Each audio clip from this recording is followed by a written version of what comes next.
Howdy, howdy, and welcome to the Tea Weasel, where we pair teas with movies. Today we'll be looking at... Excuse me, can I get your name? That's not the right clip, Charles. That's me and the missus. Let's try this again. Come on. Can I ask you your name? The sorrowful gust of wind that That's right. You guessed it. 2016's wibbly wobbly timey wimey animated movie thing. It got away from me, yeah. That's the best description I can give you without spoiling like a huge bit of the plot, which also ties in with the tea. So make sure you have your spoiler-proof cups ready so we can talk about this movie and the tea as well. In this movie, there's this girl, you know what, let's go with the guy first. His name is, weird.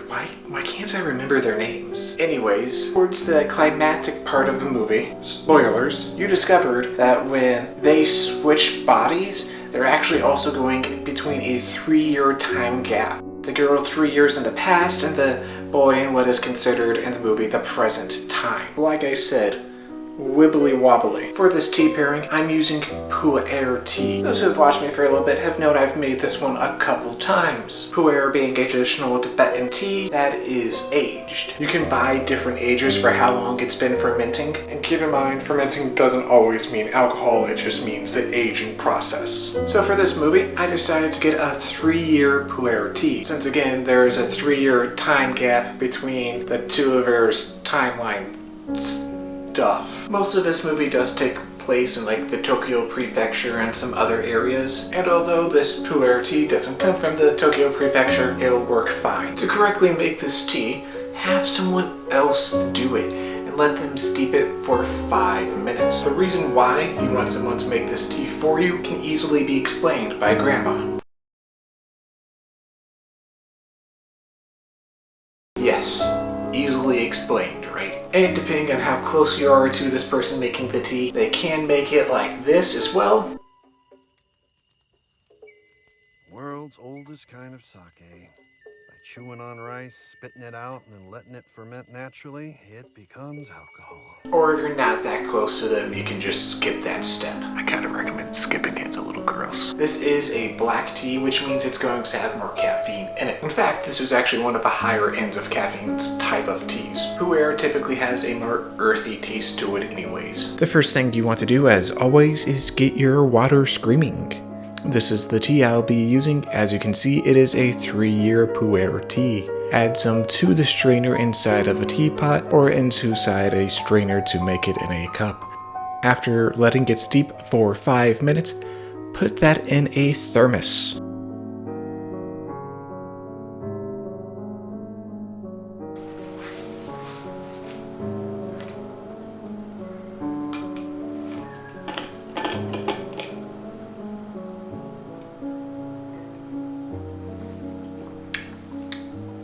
Still hot after 3 years. You can really taste the 3. After discovering they died, go on and just steal it and drink it anyways in front of the beautiful shrine you're stealing it from. You can arguably skip this step if you're in a time crunch, but you're kind of missing the ambiance with it, you know? This movie follows a girl named... Why can't I remember? There's also a guy named... I don't know. I cannot remember. This movie follows a boy and a girl, but only sometimes the girl is in a boy's body and the boy is in the girl's body, which makes pronouns kind of confusing. But this only happens when they fall asleep and then wake up in the other person's body, but it's not an everyday thing, it's a sometimes occurrence. Once they go back to sleep in the other person's body, they'll wake up in their own body and vaguely remember things as if they had some kind of dream. But then they start leaving messages for each other in their phones, realizing this is actually happening. Giving recaps of a day and helping their community, helping the girl helps the boy get a different girl, only for him to develop feelings for the girl that he's been in the other body of, but has technically never met. Well, kind of technically. After he goes on a date with this other lady, the dreams kind of stop, and because of the power of love, he decides to go out and try to find her, only to discover that she died when a meteor fell on top of her and her village, killing just about everyone. And this all happened 3 years ago. Because the power of mouth-fermented sake hitting your head, a little bit of power of love, they meet together one more time. Okay, let's do this one last time, yeah? For real this time. And that's the first time they actually get to meet. She goes down, tells her dad, who's the mayor, about the impending doom, and for some strange reason, he listens and does an emergency drill saving everybody's life. And he has has a sense of self-discovery and what he wants to do with his life. All in all, a pretty happy ending for Mitsuha. Oh my gosh, that's her name. And the guy's name is Taki, like the chip. All in all, it's a fantastic movie with great artwork. Simplistically, it is a story of self-discovery and coming of age for two people. But that is just it simplistically. It is a story of deep connections, profoundness, a little bit of time travel, I guess, and belief.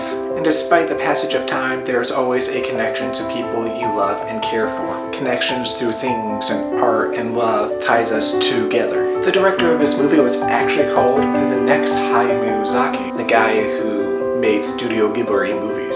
Whisper of a Heart, My Neighbor Totoro, Spirited Away, those. And he flat out rejected, saying that this movie was a fluke and should be struck from his records of success. And after seeing some of his other movies, I would have to agree with him. This movie kind of is a fluke. Wuthering With You was a good movie. I didn't like the ending. The ending kind of ruined it, in my opinion. But these two characters do make an appearance in it, tying the world together. His more recent movie, Suzume, was actually a fantastic movie. Loved it, and I might do a video for that in the upcoming future. Let me know if that's something you would like to see. One of the things I really like about this movie is there's a lot of real locations in this movie. With help of a friend, we actually went to a bunch of the same locations. At the very beginning of this video, you saw me and my wife on the stairs, based off a real location. We also somehow got super lucky. When we went to the art museum, where they went to the cafe, we were able to sit exactly where they were. It's a great movie with great scenes. I absolutely love this movie. I cannot recommend this movie highly enough. Even if you're not an anime fan, I still think people would enjoy this movie because the story it tells. It's well executed. The cinematography, although it's animated and everything is pre-scripted out, is beautiful. Now there's only one little thing I can nitpick about, and even then,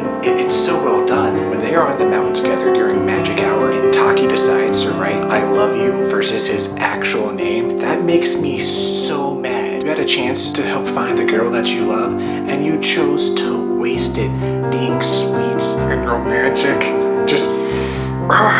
Don't get me wrong, it was great storytelling, it was of the character's nature, and I love it, but oh my gosh, it just upsets me so much. That's the only thing I can really nitpick about this movie, and again, I love it and I hate it so much at the same time. Anyways, until next tea time, watch a movie and have a relaxing cup of tea. Cheers. Thanks for watching this video. If you made it this far, I'm gonna guess you liked it. So please hit that like button and subscribe. Why not? If you're not too busy. Guys, stay beautiful. Gals, stay fierce. And my non-binary pals, keep slaying. Bye.